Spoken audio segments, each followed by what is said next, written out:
Deuteronomy 9. Hear, Israel. You are now about to cross the Jordan to go in and dispossess nations greater and stronger than you, with large cities that have walls up to the sky. The people are strong and tall, Anakites. You know about them, and have heard it said, who can stand up against the Anakites? But be assured today that the Lord your God is the one who goes across ahead of you, like a devouring fire. He will destroy them, he will subdue them before you, and you will drive them out and annihilate them quickly, as the Lord has promised you. After the Lord your God has driven them out before you, do not say to yourself, the Lord has brought me here to take possession of this land because of my righteousness.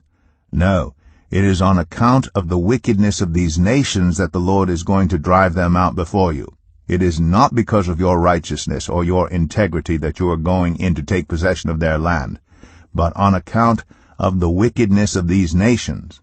The Lord your God will drive them out before you to accomplish what he swore to your fathers, to Abraham, Isaac, and Jacob.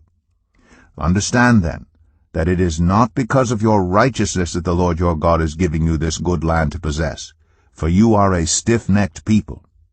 Remember this, and never forget how you aroused the anger of the Lord your God in the wilderness. From the day you left Egypt until you arrived here, you have been rebellious against the Lord. At Horeb you aroused the Lord's wrath so that he was angry enough to destroy you. When I went up on the mountain to receive the tablets of stone, the tablets of the covenant that the Lord had made with you, I stayed on the mountain 40 days and 40 nights. I ate no bread and drank no water. The Lord gave me 2 stone tablets inscribed by the finger of God. On them were all the commandments the Lord proclaimed to you, on the mountain, out of the fire, on the day of the assembly. At the end of the 40 days and 40 nights, the Lord gave me the 2 stone tablets, the tablets of the covenant. Then the Lord told me, Go down from here at once, because your people whom you brought out of Egypt have become corrupt. They have turned away quickly from what I commanded them, and have made an idol for themselves. And the Lord said to me, I have seen this people, and they are a stiff-necked people indeed. Let me alone, so that I may destroy them, and blot out their name from under heaven. And I will make you into a nation stronger and more numerous than they. So I turned and went down from the mountain while it was ablaze with fire, and the 2 tablets of the covenant were in my hands. When I looked, I saw that you had sinned against the Lord your God.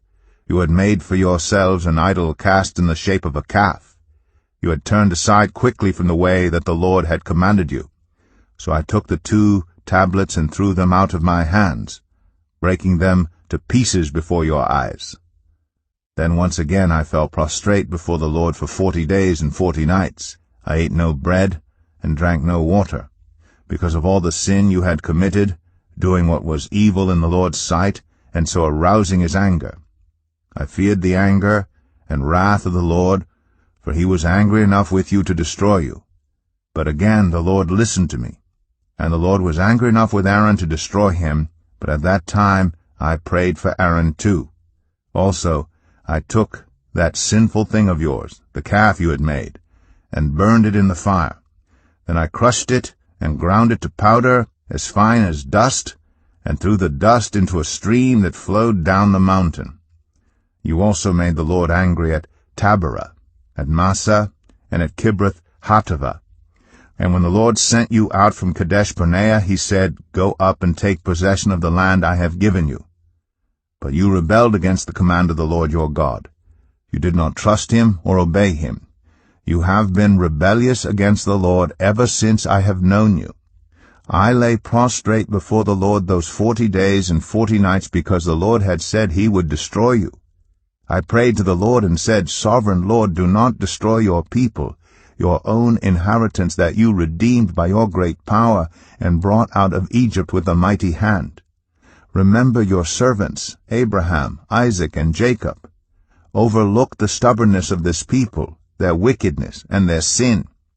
Otherwise the country from which you brought us will say, Because the Lord was not able to take them into the land he had promised them, and because he hated them, he brought them out to put them to death in the wilderness. But they are your people, your inheritance that you brought out by your great power and your outstretched arm.